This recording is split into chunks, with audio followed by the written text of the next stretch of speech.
Now, I talk about energies and frequencies, and I kind of want to go more into that and to go more into the worlds within worlds type of things that I'm talking about.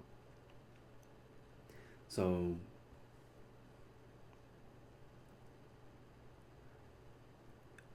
there's a saying in the Bible that says, fear is the beginning of wisdom.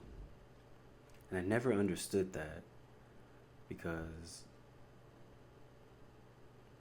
why would something that comes from God, which is wisdom, which is like the highest form of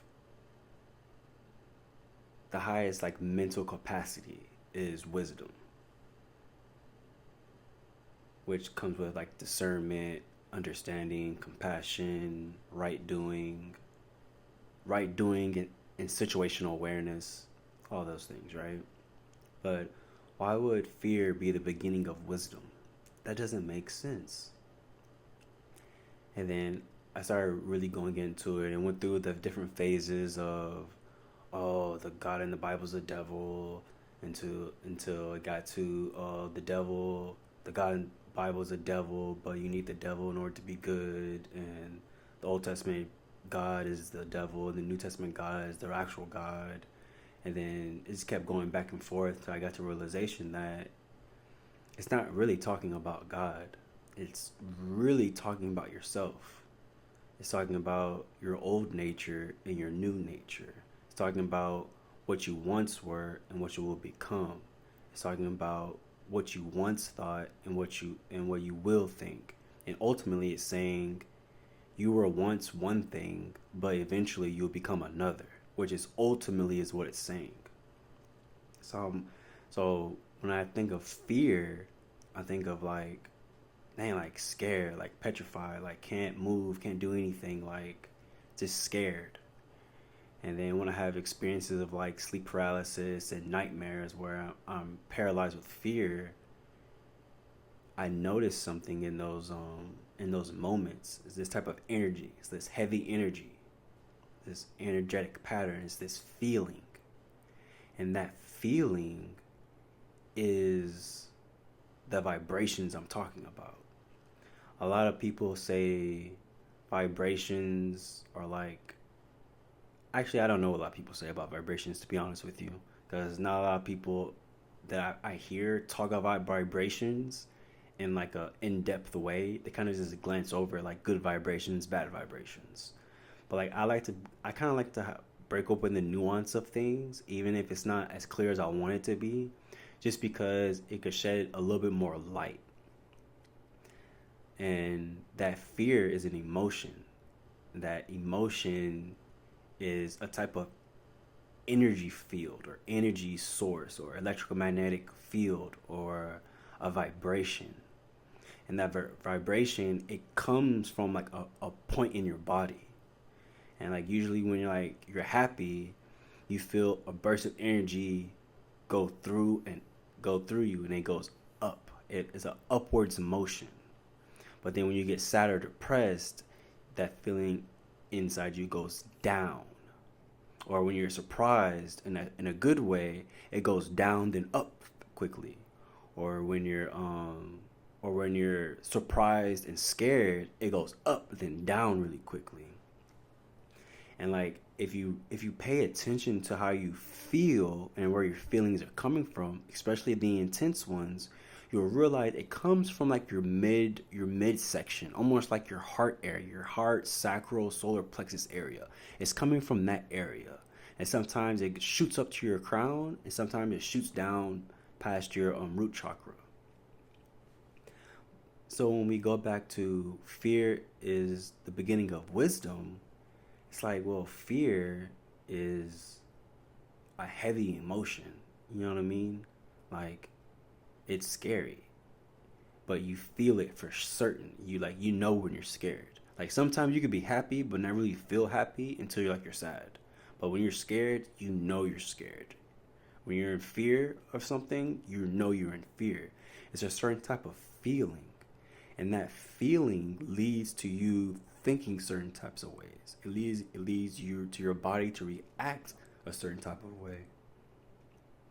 And that reaction of your body is letting you know that that emotion that you're feeling is more than just something that is inside of you.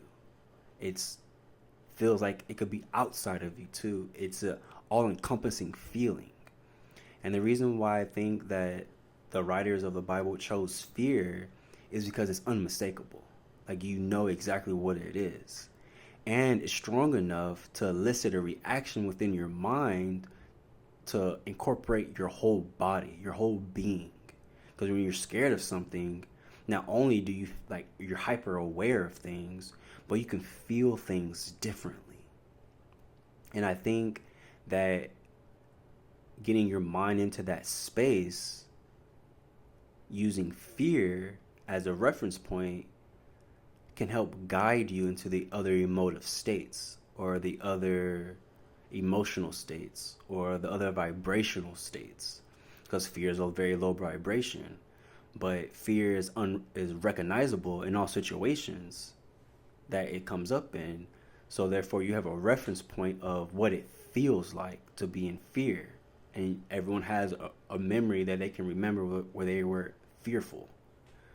So then at that point, using your meditations, you can establish a baseline of how I'm feeling right now. And through time and time of meditation, you can understand your base octave or your base note or your base frequency. Now, people say that the base frequency of this universe is the Om or the Om. I don't know if that's true personally, because I'm still going over this within my own being. But I do know for sure that your emotions carry a frequency. They carry a note, a musical note. They carry a vibration. The happier, the more ecstatic, the more joyful the vibration is, the higher the vibration is, which means it's more fine. It's uplifting. The lower the vibration, the more dense it is.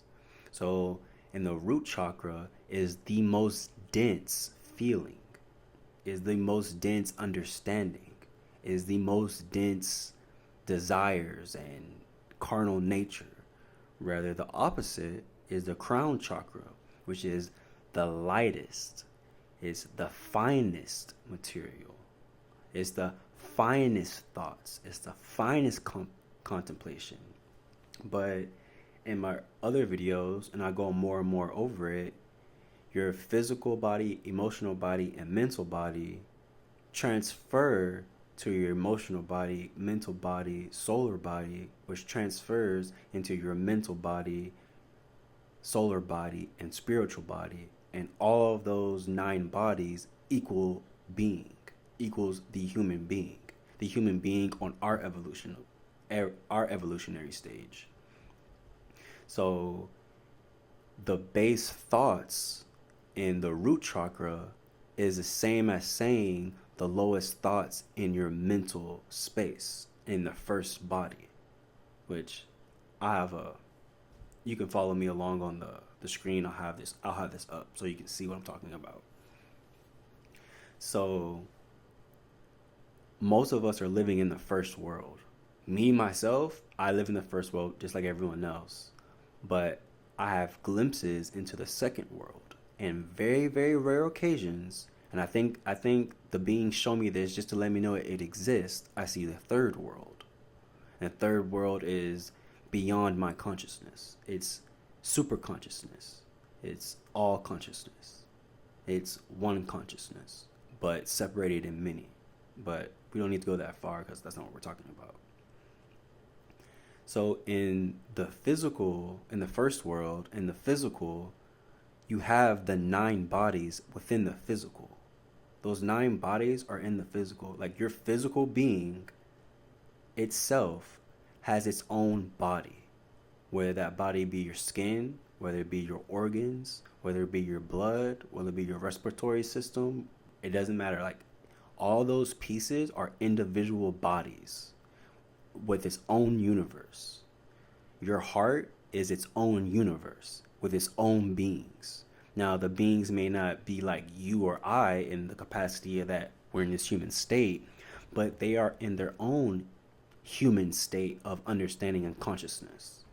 And they're working in our heart based on what we do to our body, and how we treat our body is going to base what those beings are. Now, to a certain degree, I do believe that rightful thinking within our first world mental body will help the beings in our heart thrive and be healthy. But our body isn't meant to last forever. So they're going to deteriorate. The beings inside our heart are going to die. That's natural because we're in the first world. We're in the physical. We're in the Malkuth. We're in the kingdom. We're in the lower kingdom. So it makes sense, and that's okay. But while we're here, we're supposed to take care of them. And if we taking care of them, they'll take care of us. Now, we're not always going to be perfect in taking care of them because we are ourselves are in the first world and we're born into the first world. But most of us don't even know that there's other worlds. So most of us don't even know about the first world. They just think everything's physical and that's what it is. Well, at a certain point, you start to realize that there's more. There's worlds within worlds. That's the reason why I believe they chose fear as a starting point to wisdom, because wisdom will let you know that your energetic vibrations are going to dictate how you perceive reality within your first degree world mental space. And within that first degree world mental space is going to lead you to your second degree world emotional space, which is understanding how you feel and the reasons why you feel the things that you feel and where they're coming from, which eventually will evolve into the third world, which will be the mental body, which is have direct knowing of why you're feeling, where you're feeling, how you're feeling, why you're feeling. You have the complete knowledge of those, and your physical body is replaced with your emotional body, and your emotional body is replaced with your mental body, and your mental body is eventually placed with the ultimate spiritual body, which is the being. Now, before we get into non-being and being and non-being, I want to go back to fear being the beginning of wisdom. Now, I've already said it's the beginning of wisdom because of the feeling you get. In your meditations, search for your feelings, locate them, figure out where they are, and it's usually at first correlated to your body. But from my own experiences and things that I've read, that isn't the end all be all. We use our body as a reference point, as above, so below. And it's very difficult to say this and to do this, but our body is a reference point. It's not a zero reference point. The zero reference point is the totality of everything, which is hard to experience that and even harder to replicate it within your own being. But you have to realize your being in this body is confined, or your space in this being is limited to the thought of it being confined, but it's not confined. But our conditioning makes us see the reality that our being is confined. So in one reality, our being is confined to this body. But in greater realities, our being is not. It's associated with the body. It's up to you. It's up to us in our first world to separate our physical, emotional, and mental bodies, to separate them. That way we can study them on our own and know thyself in the first world. The deeper we know ourselves in the first world is going to be the deeper we'll be able to understand the subconscious remarks of our second world when it leaks into our mental third degree of the first world, which is our mental body in the first degree or in the first world.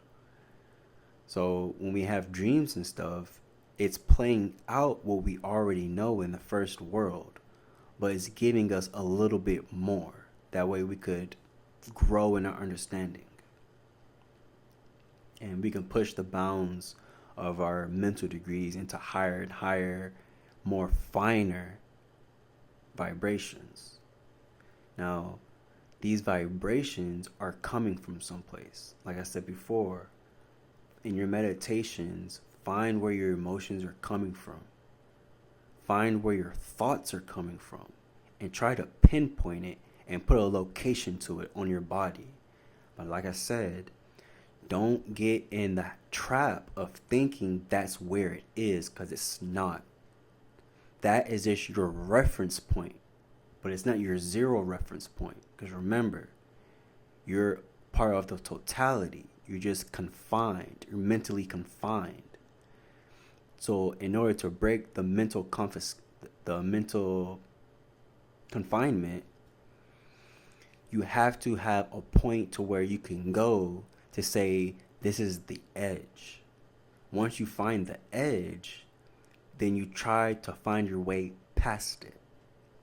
Now, I can't tell you what this is right now because I myself I'm finding the edge and testing the boundaries. But what I'm starting to realize now is that if I start projecting within my mind, my mental space, then I'm confining my mental space to where I perceive my mind to be. Instead, I should envision my mental space in its totality that I can see, which is all around me, in all of the space, in all of the world, in all of the universe. As much as my conscious mind can handle, I should envision it, not having vision at 180 degrees, but have vision on a higher octave, have vision on multiple 360 degrees, on multiple axes. And in this way, it's like I'm one sphere, and the whole sphere, I can see out the sphere at all different angles at the same time. This is the expansion of your mind. But this isn't the totality of your mind. This isn't the reality. This is your projection.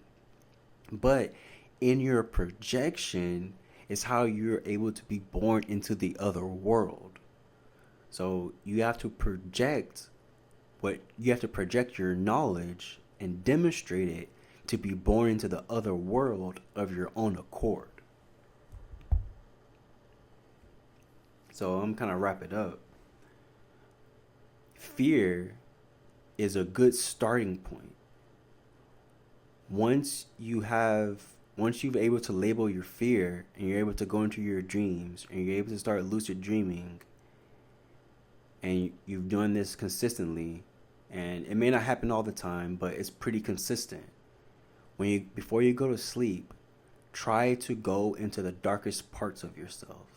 Try to call forth your demons. Try to call forth your devils. And this will test where you are. But remember, like the old yogis of ancient times, the deeper you go in your darkness, the more you're able to go in your light. It's easier for a human to go into their darkness, their darker nature, than it is to go into their finer nature.